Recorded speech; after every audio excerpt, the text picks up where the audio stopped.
I'm going to do a little bit of the opposite of Jim Clifton, and I thought it was a fantastic lecture he gave, and I'm actually a little upset about it because now it's a tough act to follow. So after Marie, thank you for that wonderful introduction. I'd also like to thank Rahul and Jamie for inviting me, and I'm looking forward to this. I'm just going to skip through. I'm just going to introduce myself, but I can't compete with that. I did a startup for a while. Here's a copy of my last book. But in many ways, I think it's the more recent book, or sorry, the older book on innovation that's much more relevant to this. It was a book and a PBS series. That was basically about the history of innovation in America. And in many ways, this was a very hard book to write, a very hard book to start, because I had a lot of questions. Let's see. I had to figure out who were America's greatest innovators and what were its greatest innovations. And I basically had no idea where to start. And so what I did was I decided to just look around. And I actually invite you to do that. Look around you and look for the innovations. Do you see them? They're actually all over the place. The world is actually so familiar to us that we don't even really see how much innovation has shaped it everywhere we look. And that's pretty much where I started. I started looking around and asking, where did all this stuff come from? Almost everything around us is the product of innovation, of someone's creativity and someone's idea of getting it into the market. My laptop here, the glass on the windows, the metal in the chair that you're sitting on, the plastic that is almost too ubiquitous these days. And look around the world. Where did all this stuff come from? Do you see the light coming down at us?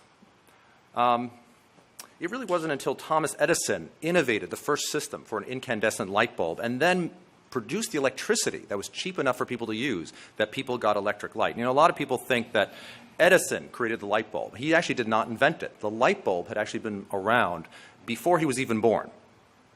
What Edison did, however, as I said, was he innovated it. He created a way to make it useful to the rest of us. Edison, by the way, had a stupefyingly high IQ. He dropped out of school at age 12, but he had a voracious appetite for knowledge. He just read constantly, taught himself everything he knew. And he actually had the highest number of patents of anyone in history until 2003. Actually still, I think, surpasses that of a lot of big corporations. Now, Edison, I like to think about because when you think about innovation, because he really prized two qualities in thinking. He prized creativity and practicality. And there's a famous story about Edison and these two mathematicians he hired. And one night he said to his young secretary, Sam Insull, who came from England, and he said, "Sammy, let's have some fun with these mathematicians. I know how they think." And he went up to them and he gave them this new light bulb shape. And it was this very complicated spiral. And he said, "Okay, gentlemen, I need this answer by 6 a.m. tomorrow morning. I need you to calculate the exact volume of this really complicated light bulb shape." And the mathematicians sort of scratched their heads and said, "Oh, boy." And so he said to Sammy, "Come on, Sammy, we'll come back at 6 a.m. and you're going to see these guys have been up all night." So sure enough, they come back at 6 in the morning and they are just arguing. They're exhausted and they're arguing about triple integrals and how to calculate the volume of this thing. Meanwhile, while they're still sleep deprived and arguing, Edison goes over, grabs the light bulb, walks over to the sink, fills it up with water, pours it into a graduated beaker, and he said, "Look, I've got the exact volume." And the mathematicians just slapped their heads. I think that really reveals the practicality of his thinking and how creatively he would solve problems. Now, Edison did not really think very highly of schools, having dropped out himself. And he especially did not think highly of college students or college graduates. It really didn't matter to him how many degrees you had. What he wanted to see was, could you learn on the job and could you think practically and creatively?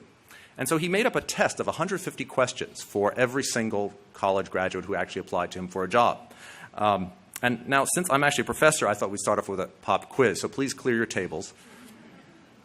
I chose 10 questions, which I think are representative. And they give you an insight into how Edison thought.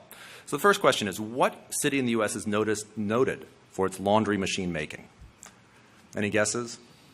Now, the reason this is still relevant today is that until about 3 or 4 years ago, it was actually the world capital of Maytag. So this was actually, it was known as the washing machine capital of the world for more than 100 years. And Edison just thought, now again, this is from the 1890s, this test, but he really thought people should have such a broad range of knowledge, no matter what their job was. He wanted to know that you were curious about the world and had learned about it. Newton, Iowa. Who was Leonidas? Again, totally impractical if you're going to be an engineer, but he, again, thought general knowledge was crucial for innovative thinking. Did I hear an answer? Spartan general, yes. It was the Spartan general who defeated the Persians.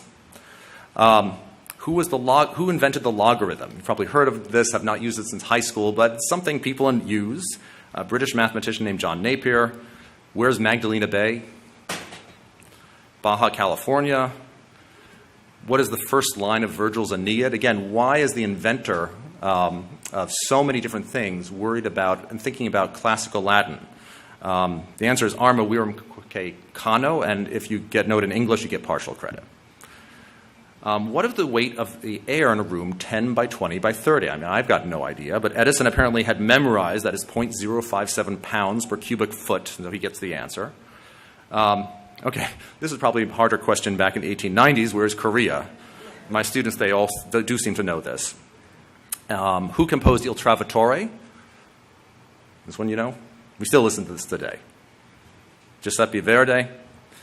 What is the voltage of used in streetcars? Again, there are no streetcars left in New York City and in much of the world, but when Edison actually laid down the first electrical grid in New York City, the first one in the world, he used 625 volts. And again, it's relevant today because that's actually what the New York City subways still run on, the exact same voltage that Edison decided to use for streetcars. And finally, I don't think you're college graduates if you can't answer this. That's probably how to weed people out. Leo Baekeland, another interesting guy. He actually invented plastic. Now, the world is full of plastic. He was a Belgian chemist, and he had actually had a predilection for entrepreneurship. He loved to create things practical. And his boss, the chairman of his department at the University of Ghent in Belgium, absolutely forbade him from doing anything practical, anything commercial. He said that will sully the name of academia, which has to be pure. So Baekeland basically got his revenge by marrying the chairman's daughter and eloping with her to the United States, where he invented plastic. He sold his company in 1944, but before that, every single piece of plastic that people used was actually called Bakelite. And you might have heard of it, but that was basically the generic name for plastic until he sold the company in the 40s. And you actually probably have seen it. It doesn't conduct heat or electricity, and so they use it for pot handles and electronics. So if you notice that pot handles are black, that is actually an old type of plastic called Bakelite. And think about the number of things that have been replaced by plastic that used to be made from the natural world. Billiard balls came from elephant tusks. You wanted a comb. You had to kill a tortoise to basically carve up its shell. You wanted shellac, which comes from the aqueous lac beetle in Southeast Asia. You have people climbing trees, squeezing these little beetles and getting these drops of shellac, which became vitally important for the electronics industry because you needed it to insulate. Plastics basically were able to replace all of this stuff.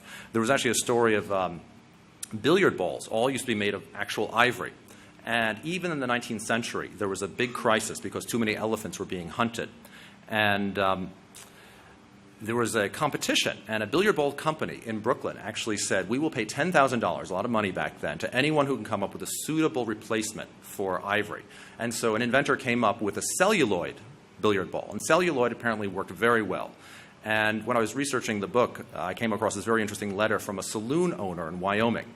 And he wrote to this company making these celluloid billiard balls.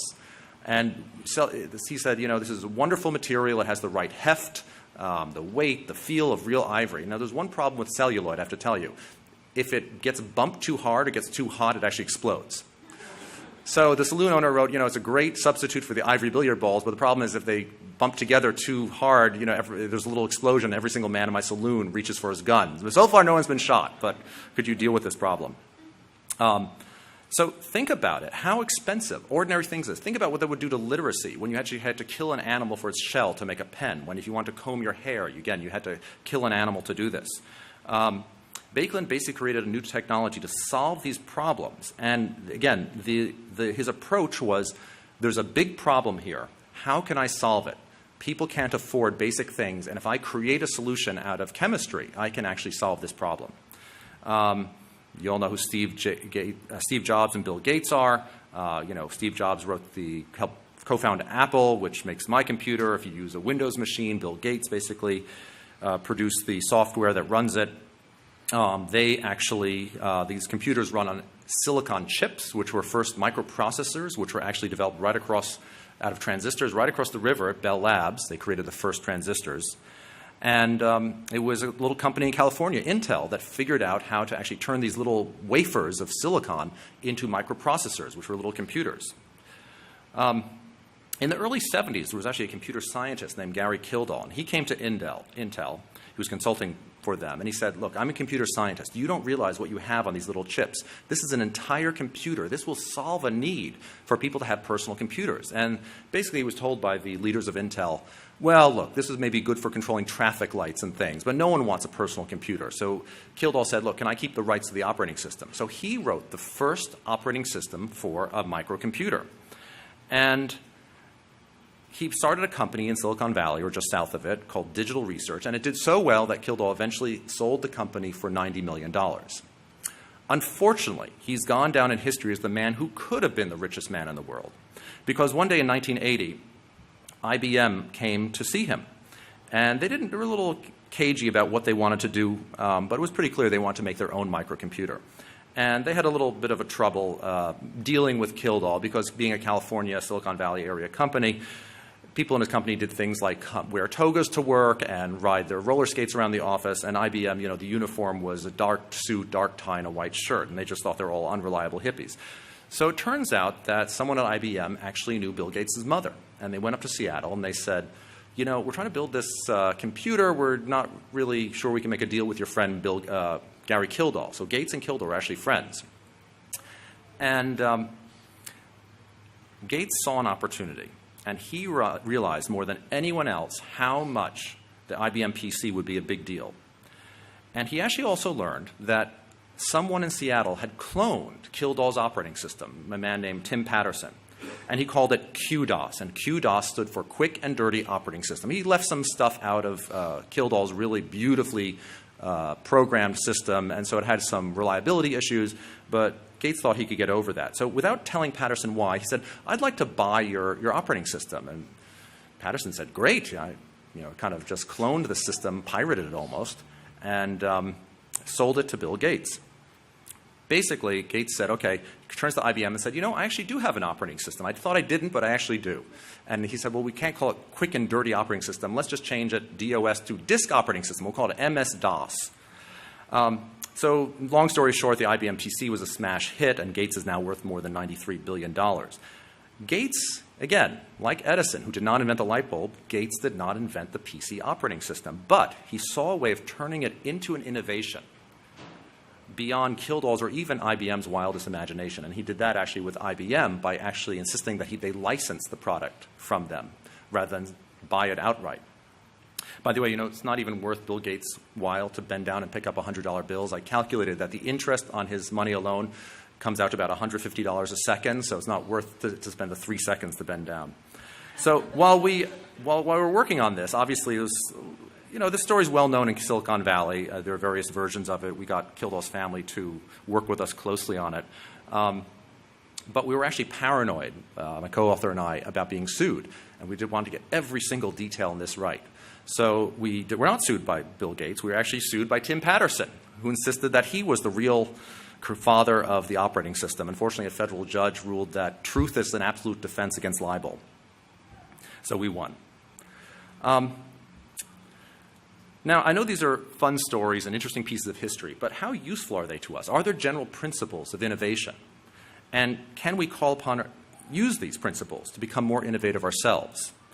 Everyone agrees that innovation is very important. There have been multiple studies. Here's a recent one from McKinsey & Company that showed that 84% of global executives, this was all people up and down C-suites globally in 50 or 100 different types of industries, 84% of global executives report that innovation was extremely important to their growth strategies. Now here's the kicker. 94% of them were dissatisfied with their company's innovation performance.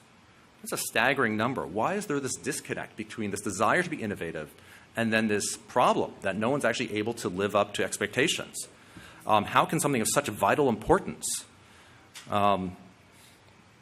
just not be able to be implemented? So just to make sure we're all on the same page here, let's define innovation. Innovation really has two parts. First, it involves making something new. That's the creative aspect of it. But that by itself is not an innovation. That's actually just an invention. What makes something an innovation is that it also contains something of value. It is something useful that fills a market need. So let's just focus on the something new part for a moment.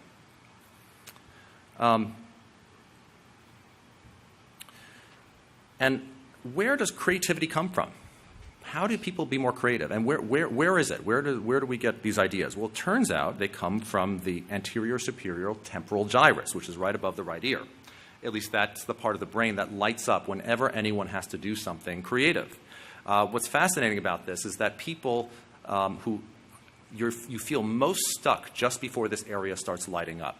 And scientists can actually see it light up a full 8 seconds before people's conscious minds come up with the answer to something. So they know that someone solved a problem when consciously they don't know it yet.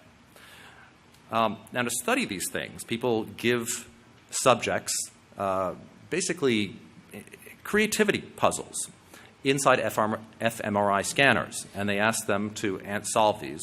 And one thing they use is something called a compound remote associate problem, or as researchers like to call it, CRAP.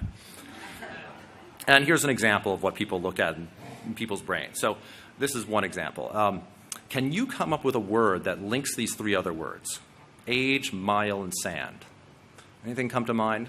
Again, you're going to be feeling very frustrated. You can't come up with anything, but that little part of your brain right above your right ear is going to be flashing about 8 seconds before you actually come up with the answer. And I'll give you stone, Stone Age, milestone, sandstone. Here's another one. Playing, credit, report. This might be a little easier. Card. Yes, very good. This is maybe a little harder. Sore, shoulder, and sweat. Cold. So cold sore, cold shoulder, cold sweat. Now, one of the best known experiments in creativity research is known as the Candlestick Problem. And in 1945, a psychologist, Carl Duncker, came up with this, and it's been repeated dozens or hundreds of times since then, really proven over and over again. And Duncker provided subjects with a candle, some matches, a box of tacks, and then he told, and there's a corkboard on the side, which you can't really see, but then he told subjects that he wanted them to light the candle and somehow stick it on the wall in a way that so the wax won't drip onto the table below it. And he gave people, took a stopwatch and saw how long it would take people to do it. Anyone want to guess how you might do this? How you might light the candle, stick it on the wall so the wax doesn't drip down? Yes? So it doesn't drip down on the table. Not on the table. Over the box. So what's your solution? Put the box underneath. Yeah, that's actually not a bad solution. The way he said to do it is actually, everyone hear that? The solution, which I'll show you right here, is to actually tack the box onto the wall using the tacks. It turns out this is, you're brilliant, you guys, by the way, because I think on average it's about 5 minutes, 4.99 seconds to solve this. The problem is that people don't see it they don't see the box for some reason. Now, the interesting thing that Duncker did was that he made a different sort of problem, which he calls the simple candle problem, and this was actually much, much easier to solve. Basically, all he did was he set it up so the tacks were not in the box. And suddenly, people saw this box they could use, which they had not seen before. And what he called this phenomenon was functional fixedness. Basically, people get stuck. They see something, and they don't see that it can be repurposed in some way. They don't see that it can have a totally different use from what they're told its intended purpose is. And this is actually one of the biggest impediments to innovation that people have discovered. It is very, very hard for human beings to do. We get used to doing things in a certain way because that's how we've always done them. That's how it's always been done. And as a result, we fail to innovate. But when people teach themselves to overcome functional fixedness, the results actually can be truly innovative. And here's some brilliant real-world examples of how people got over functional fixedness. There was this famous example of this water wheel in India, and then it's now spread to Africa. Basically, They took a wheelbarrow idea, and then they basically replaced the jugs of water that women, mostly in these societies, have to carry on their head, sometimes for 5 kilometers. Lived in East Africa for a little while, and that was how a lot of the women were had to transport water for big families. One interesting thing that the designers who came up with this project had to do after overcoming functional fixedness was they realized that tool using was considered a man's job, whereas chores were considered a woman's job. And they actually had to convince people that this was not a tool, it was actually something to help you in your chore. So there are all sorts of social aspects to innovation that I'll talk about in a second. Here's another example.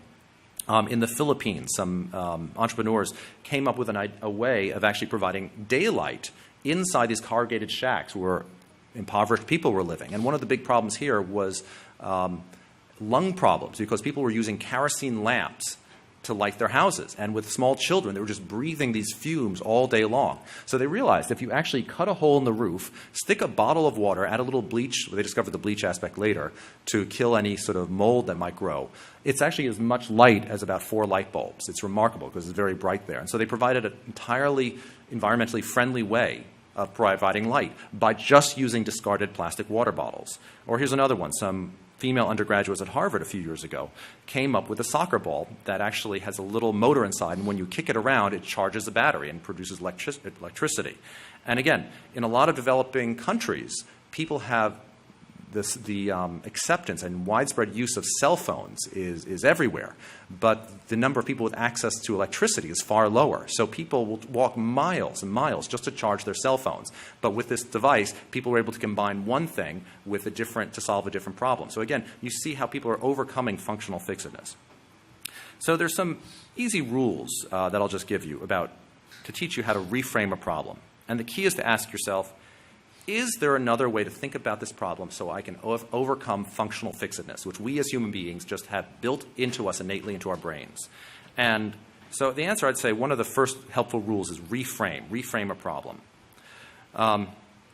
Here's an example. Anyone want to guess what this means? Again, if you're not used to this, it might be very hard to figure out. This just looks like a gobbledygook word. Someone? No? Here's the answer. Red in the face. See how you have red in the middle there, and you have to reframe the problem. So it just looks like nonsense words to you, and if you reframe it, you see the red in the middle. So now that you know how these work, how about this one? Maybe a little bit easier.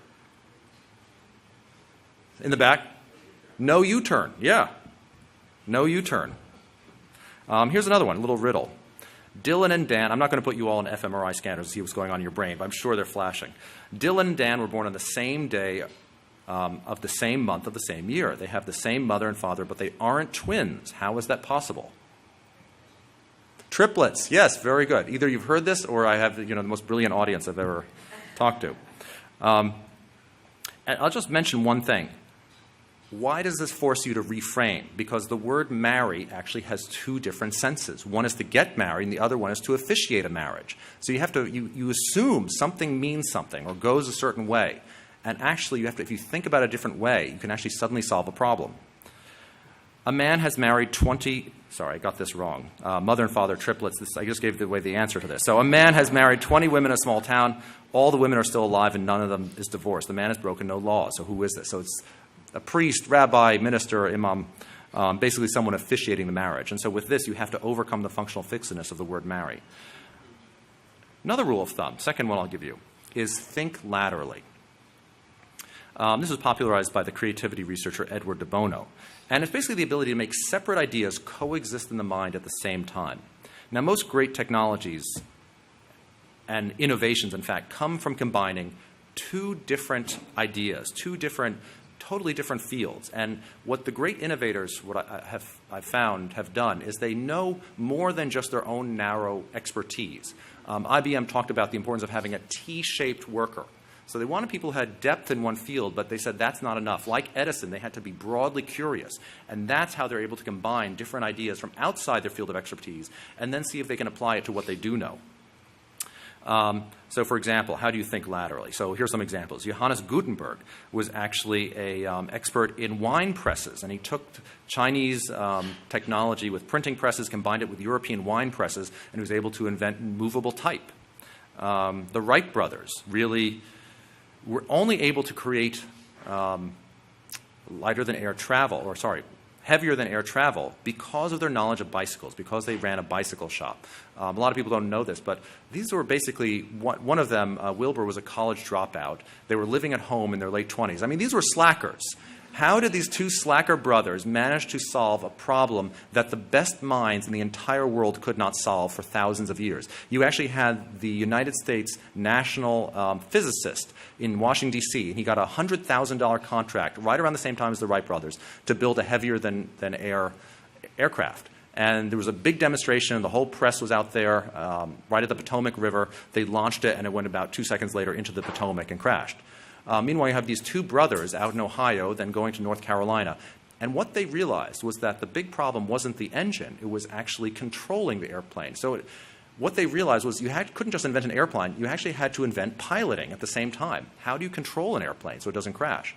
And what they realized was that on a bicycle, bicycles bank. So when you make a turn on a bicycle, it actually curves a little bit. Everyone else thought that basically an airplane should be like a rowboat. You should make these wide, long turns. And so by figuring out how to do that, they actually figured out how to make the first airplane. George de Maestral invented Velcro, and basically he was on a walk with his dog, noticed all these burrs sticking to the coat of his dog's fur, and said, wow, I wonder if we could do this for a material that we can use to attach things. Dick Drew from 3M was a 3M scientist, and he invented Scotch tape. And again, he did that. He was an expert in glue. And one day he heard about this marvelous new material invented by a Swiss chemist called cellophane, which would wrap things up. And he said, what happens if I had glue, a very light glue, on a side of cellophane? And he came up with Scotch tape. In fact, 3M has made so much money by combining ideas laterally that it actually forces all engineers in the company to rotate divisions every 4 to 6 years so that they can learn conceptual blending. And Google actually does something similar. Netflix, another great example. Reed Hastings was on his way to the gym when he realized he had some left old DVDs in his bag. So he stops at the DVD store where he'd rented them, and he was so pissed off because they charged him a late fee. And he was just thought, I've just had them in my bag. It's, 1 day late. Why am I paying double the price? And then he goes to his gym, and he says, they just keep charging me the same amount on a subscription basis. And he said, what if we applied that to DVDs? And that's how you get Netflix, applying one business model to a completely different industry. Now, creative combination is really, I think, one of the most important keys. This is what I mean by lateral thinking. And Einstein said combinatory play seems to be the essential feature of productive thought, and Steve Jobs was also a big fan of lateral thinking. Creativity is just connecting things. So here's another example, the cancer tumor. I'll just read this to you. So if you're a doctor, and you're faced with a patient who has a malignant tumor in his stomach. It is impossible to operate on the patient, but unless the tumor is destroyed, the patient will die. There's a kind of ray machine that can be used to shoot and destroy the tumor. If the rays reach the tumor all at once at a sufficiently high intensity, the tumor will be destroyed. Unfortunately, at this intensity, the healthy tissue that the rays pass through on the way to the tumor will also be destroyed, basically killing the patient too. And at lower intensities, though, the rays are harmless to healthy tissue, but they will not affect the tumor either. So what type of procedure might be used to destroy the tumor with the rays and at the same time avoid destroying the healthy tissue? So they've given this question, this riddle, to a lot of people, and they put them in fMRI scanners, and most people, 97%, conclude there's no way of saving the patient and that the patient will die. And this actually used to be the case in real life for decades. Then they give participants who do this riddle this little parable about a fortress. And they say, a fortress was located in the center of a country. Many roads radiated out from the fortress. A general wanted to capture the fortress with his army, but he also wanted to prevent mines, landmines, hidden on several roads from destroying his whole army. As a result, the entire army could not go down one road to attack the fortress. However, most of the entire army was needed to capture the fortress.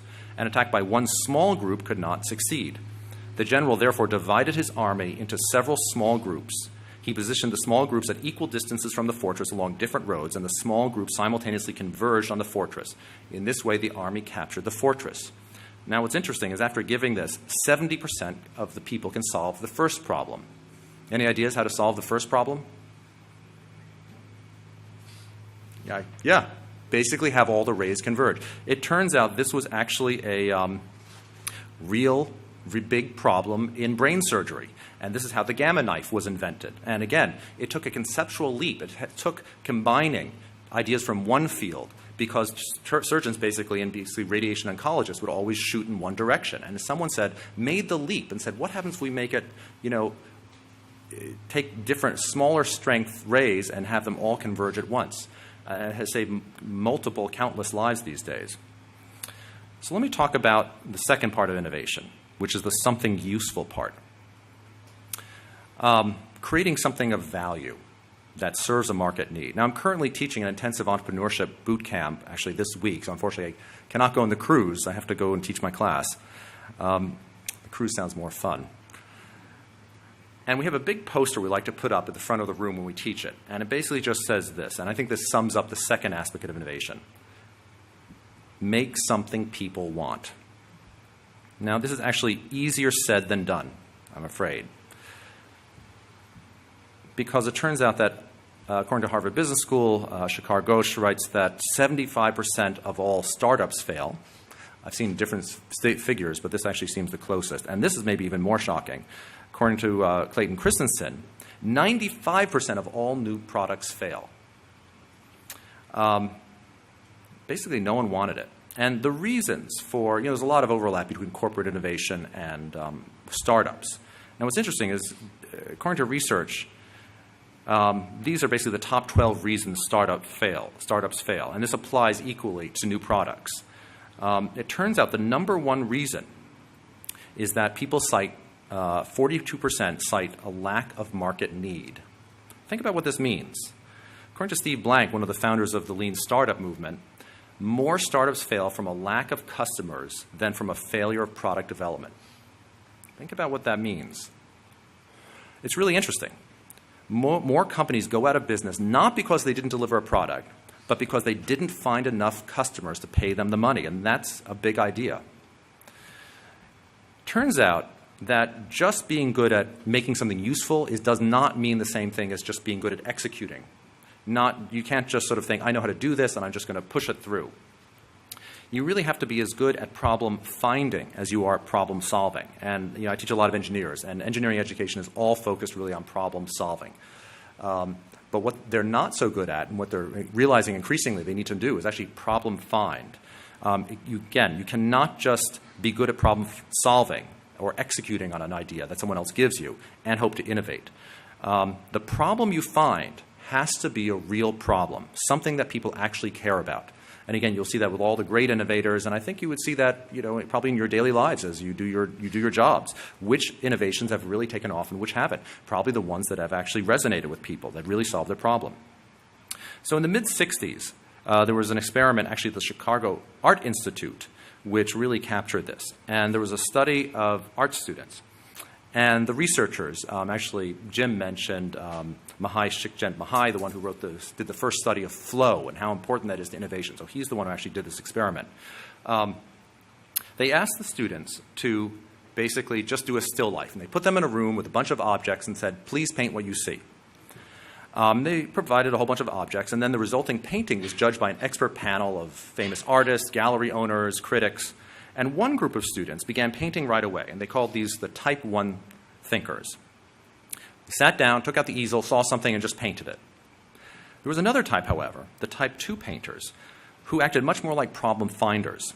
They spent far longer thinking about what they wanted to paint and experimenting with it until they came up with something they really liked. They would even move objects around, do sketches, and in one extreme case, one woman did not even start painting until she had 6 minutes left in the hour she had to paint this. It turns out that they did a follow-up 10 years later, and the Type 2 students were rated not only significantly higher by the judges when they did this experiment, they actually were far more likely to be well-known, famous, established artists 10 years later. The Type 1 students, however, most of them actually dropped out of art. And similar studies have been shown to be equally clear in other fields. So again, the lesson is clear. In order to innovate successfully, in order to be a great problem finder, you really have to be a Type 2 type of thinker. Let me ask you one thing about this. What does she need? Call out some answers. What do you think this girl needs? Step ladder. Good answer. What else? iPad. That's an interesting answer. One more book? One more book? Any others? Lower shelf? Okay, good. So I'm hearing a lot of nouns, objects, things. Let's try to think about this in another way, in terms of verbs, in terms of actions. Let's try starting this with she needs a way to. What comes to mind now? She needs a way to reach the book. You mentioned iPads, which is an interesting take on this. I mean, you're all digital publishing is now the future. We're in the future now. What does that lead you to think? So you actually avoided the whole stepladder book problem by thinking of an entirely new way of actually creating reading experience. Any other answers? Like she needs a way to do what? Search content. How much more interesting is that? How much more of a creative, innovative solution is that to someone's problem than just a stepladder? Not to pick on you. But, this happens. Whenever I give this photo and ask audiences about this, everyone comes up with an object first. And once you start thinking in a different way, you reframe the problem, you can actually really get down to what is her real problem here. This is what hit Eric Ries, another co-founder of the Lean Startup methodology. He was a software engineer. He just got his master's degree, and he built this really cool product. And he spent 18 months literally sleeping under his desk, not making money, eating horrible ramen noodles all the time, trying to make this beautiful product with his co-founders, this software package. And what he describes later on is all he thought about is what will my fellow engineers, what will my professors from my graduate school think of my code? I want to have the best, most beautiful code that any engineer has ever created. And the company was a complete flop. It just was complete failure. And as a result, it really hit him. He basically had wasted a year and a half of his life.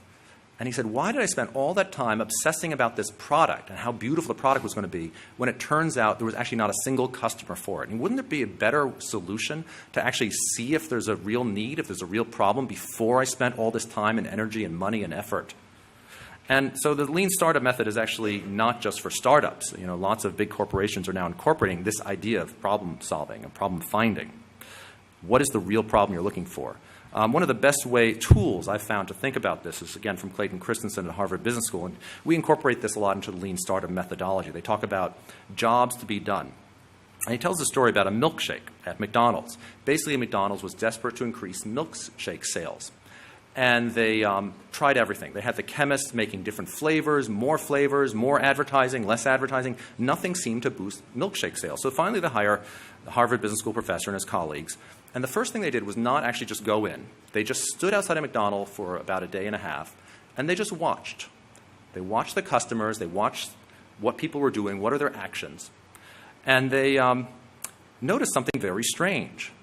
The majority of milkshake sales happened before 9 in the morning.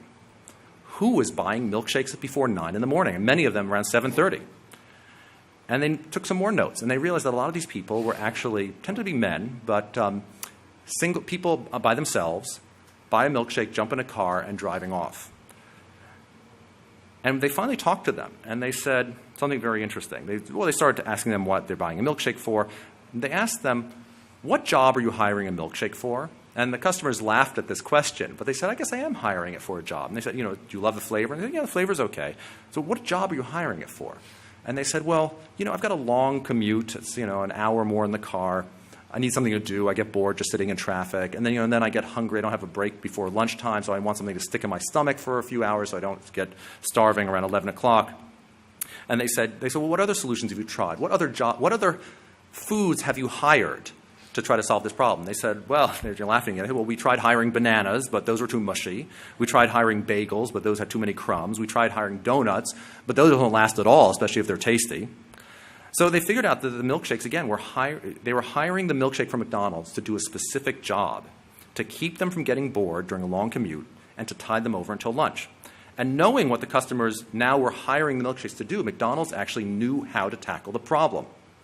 They made the milkshakes much thicker. And then for fruit shakes, they started adding extra large pieces of fruit that would get stuck in the straw, and you really had to, slurp it up. And guess what? Milkshake sales skyrocketed. Now here's the other interesting part to this. The second half of sales tended to occur after about 4 in the afternoon. And it turned out to be moms, some nannies, but mostly moms with their children. Moms wanting to give their kids a nice treat, but they also wanted to get the hell out of there. They didn't want to spend all afternoon in McDonald's.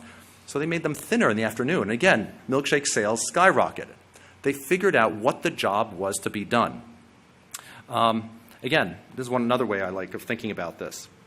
When you go to the hardware store to buy a drill, you're actually not going there to buy a drill. You're going there to solve a problem. You don't want a quarter-inch drill. That's the solution. You're going there to solve your problem, which is that you want a quarter-inch hole. And when you think about jobs to be done, it's not just the function that you have to think about. You've got to think about the social aspects, the emotional, the basic needs.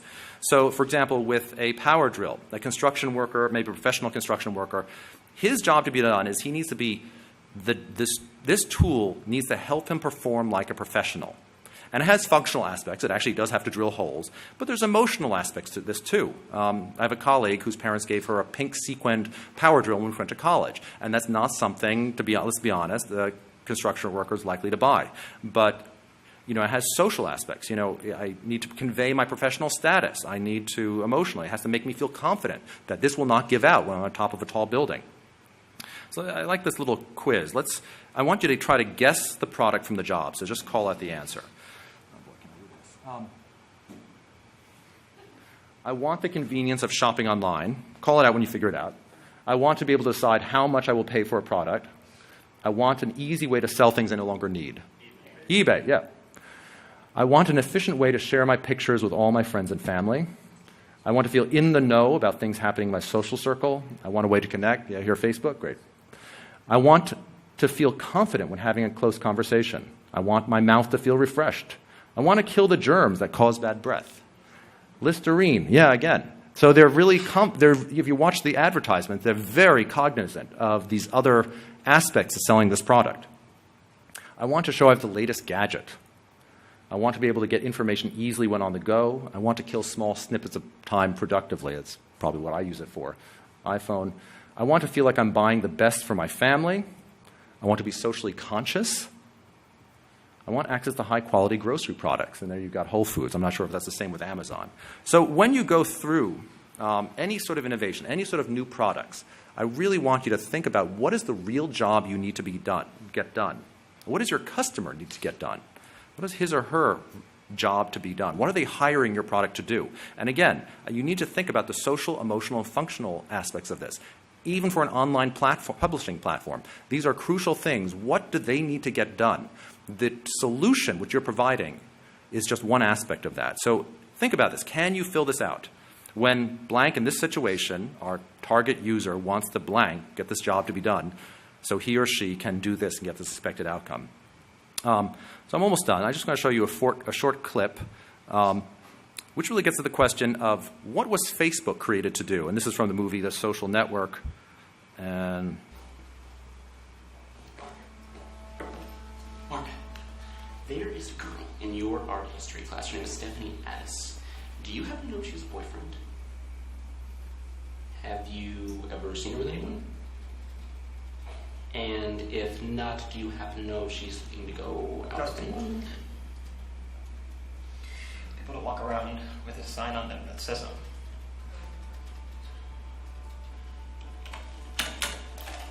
Mark?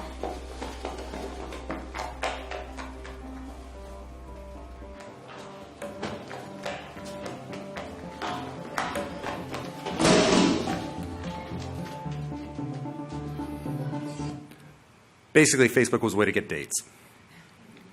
So figuring out your customer's real problem is not easy, but there are several practical, excellent, and proven methods of doing this. And so I encourage you to look more into lean startup, design thinking, are some great techniques. These, however, need to be the subject of another lecture, because we're out of time for this one. But if you ever want to come to NYU to listen to one of my lectures there, you're very welcome to come. Ultimately, figuring out how to do all this, how to think creatively and practically, come up with something new and something useful, comes down to having good judgment. And if you've made a lot of mistakes along the way, don't worry. That's actually part of the process. As Will Rogers once said, good judgment comes from experience, and a lot of that comes from bad judgment. So I'd like to thank first the National Science Foundation for supporting my research, VentureWell for doing the same, New York University Entrepreneurial Institute, and MPS especially for inviting me here. Thank you very much.